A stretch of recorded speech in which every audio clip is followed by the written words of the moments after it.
Who am I? I'm the schmuck. I am the last one to know. I am the aggrieved. I am the wronged. People talk about forgiveness, how forgiving washes your soul of the bile of hate, how forgiveness allows one closure. With forgiveness, they say, you can rebuild. I, however, ain't in a forgiving mood. I've been discovering a lot of things about myself of late. I, for example, am not a mushroom. See, it turns out, I don't like being fed garbage or kept in the dark.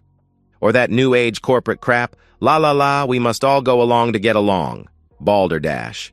Nope, I am not just going along. No more. Nada, zip, no, cha-cha.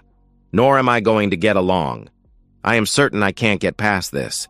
In the past, I let stuff roll off me, like water off a duck's back. After this fun little ride, I will get my pound of flesh. Then I might forgive.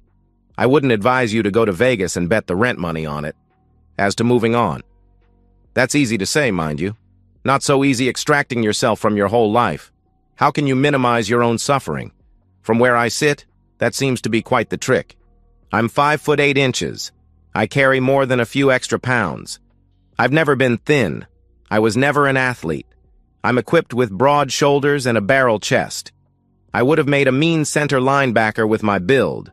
But as I said, I never was, nor wanted to be, an athlete. I've always been a bit pudgy on the outside.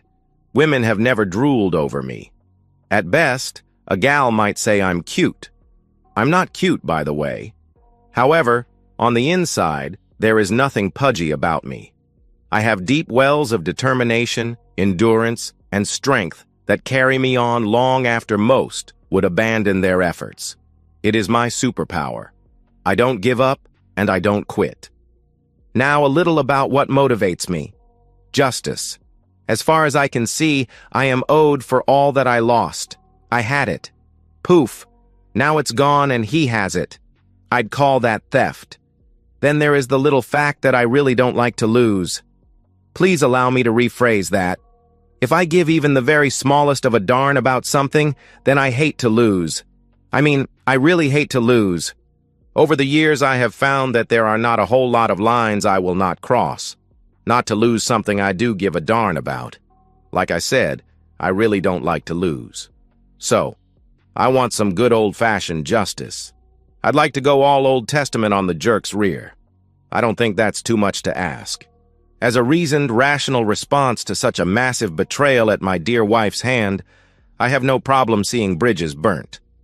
Now, I do have some hard stops, like I really don't want to go to jail. But in this case, if need be, sure, I would do some time. Not a lot. Maybe a year or two. I didn't start this, but I sure as hell was going to end it. Which brings me back to the subject of jerk. Thinking about it, he actually wasn't worthy of my time or attention. Nonetheless, here I am, spending my time and my money because he definitely has my attention. At this point, he pretty much is my to-do list. As maybe one can tell, on this one, I do give a darn. He wasn't my friend, partner, or lover. He never lied to me. He didn't break any promises to me. But her? Which? Tick-tock, tick-tock, I said in a pretty loud voice at the locked door. Then I lit the gas-soaked rag I had stuffed under the door. Come out, wherever you are, I yelled at the door. The smoke was billowing. I had to step back from the locked door. It was doing a great job of catching on fire. At least it was on my side of the door. I could hear screaming from the other side of the locked door. I heard glass shatter. Maybe they can tie the bedsheets together, like a jailbreak, and get to the ground. But 3 stories is a pretty long way down for one bed of sheets. Yeah, like she would ever do that. I chuckled to myself. I used the fire extinguisher to put the fire out on my side of the door. Who knows what is going on the other side of the door? I screamed out, I'm coming for you! You cheating wench. I think they heard me because I could hear her wailing. I kicked the smoldering door open, and the flame inside the room tried to jump past me. I used the second extinguisher to knock it back, then the third, in the room, to knock it out. I looked around the room. The damage wasn't too bad. I'd say it was singed. The bed was a mess, stripped of its sheets. their clothes scattered about the room. Now isn't that sweet they were having champagne? I grabbed the bottle and guzzled me some champagne. Woo, baby, we're living large. They had, in fact, tied the bedsheet to the leg of the bed. I could see it trailing out the broken window. I walked over to the window and carefully looked out. Damn. And she was terrified of heights. Hell, get her on a high bridge and she would wet herself. Yeah, it was a phobia kind of thing. Oh well. Yet, there they were. Two nudes out on a ledge. She was doing a starfish imitation trying to cling to the wall.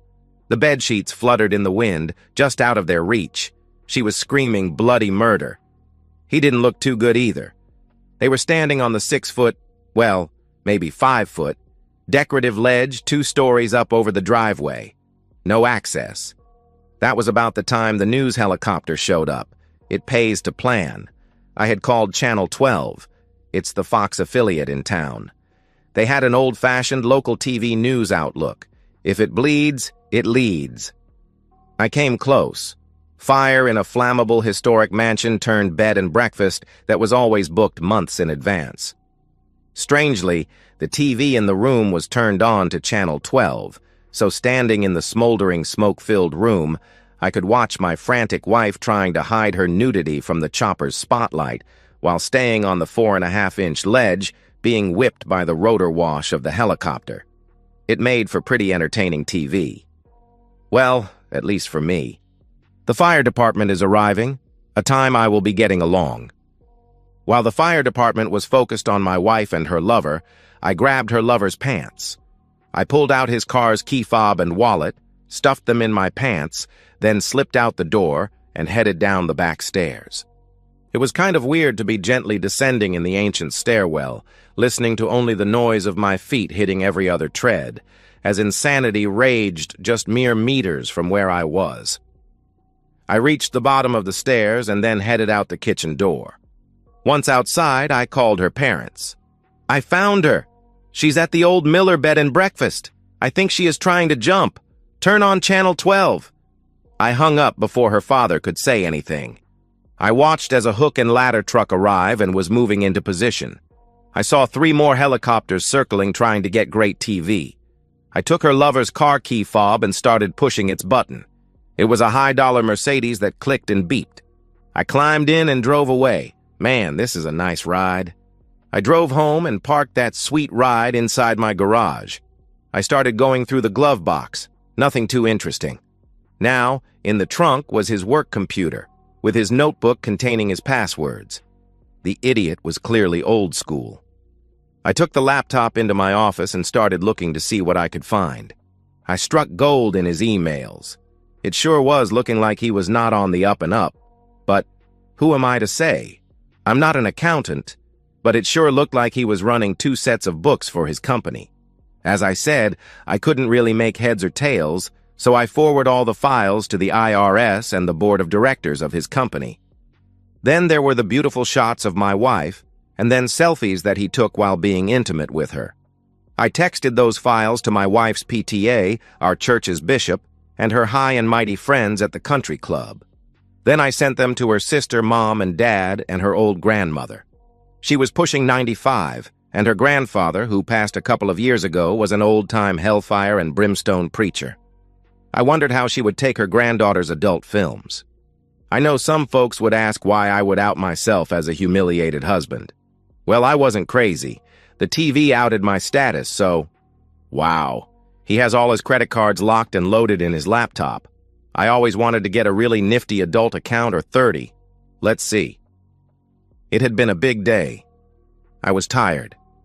I think the adrenaline rush wore off an hour or 2 ago. I locked up the house and headed to bed. I had changed the locks earlier, so I felt I could sleep safely without her barging in. I figure she would be royally peeved.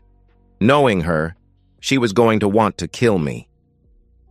I drifted off to sleep with a smile on my face. I was right. I was awakened by pounding on my front door at about 2 a.m. It woke me up in a bad mood. I like to get my 8. I am just a jerk if I don't get my 8. I put in my earbuds and dialed up some soothing, smooth jazz. I couldn't hear the doorbell or the pounding on the door. Cool. I tried to go back to sleep. The next thing I know, a bunch of peeved-off cops are rocking my rear out of bed. Yes, they arrested me. I have a really great lawyer. He has been my lawyer for years and years. We met back in college. He was a wild man. We partied a lot back then. We raised our families together. I knew he would take care of things for me. They finally took me out of Gen Pop and up to the interrogation room. My lawyer, Dirk, was waiting inside for me. Good grief, Bob. You just gotta learn to let go. Nonsense, Dirk. She is cheating on me. I'm her husband, for goodness sakes. She is my wife, I said. Was, Bob. Was your wife. Not your wife now, and not your wife for more than 5 years. I was about to respond, but Dirk just raised his hand. Bob, she was your wife. You got a divorce. Damn, you gotta let it go, man. Your obsession is just sick. Look, they are going to throw the book at you on this one. Geez, man, it was her freaking wedding night, for God's sakes, he said, getting up from his chair. You are on your own. I'm done. I'm out. Don't call me. As Dirk walked out the door, he looked back at me and said, You need help. Seriously, Bob. You really need to get some professional help. All of that happened almost 5 years ago. After 5 years in lockup, occasionally in solitary, with the attending bumps and bruises, I can say with authority that I don't like being locked up. It stinks. It's been tough. As I lie in my bunk, I am having trouble sleeping. Tomorrow is my first shot at parole, so that has me a bit keyed up. The food stinks. I'm not even kidding about that. You do meet some folks, but it ain't high school. I do get somewhat better medical attention than I did outside. Outside, I didn't have a shrink, for example. My prison shrink runs several support groups. He has one group he calls his FUM, Fooled Up Men group. It's not the group's official name, but when I thought about the group, they all were pretty fooled up men, hence the name, I guess. There is Bone. He was a big rear dude. He is a father fooler. You really didn't want to mess with him, trust me. And there is Slug. He is a pain-focused bottom. He is actually in prison because he wants to be. That, of course, qualifies him as a fooled-up man, I'd say. I get along best with Max. He doesn't do divorce, he says. It's against God's law or something. He's an until death kind of guy. He has had 4 wives. So I have a support group. I'm working on myself. I am goal setting. It is important to keep your eye on the ball. The docs are giving me good marks. I've been staying out of trouble, and tomorrow I will say anything they want me to. Now and then, if you play the long game, things work out. And I have my parole hearing in the morning. And so, we've reached the end of today's story. Was it what you expected, or did it take a twist you didn't see coming?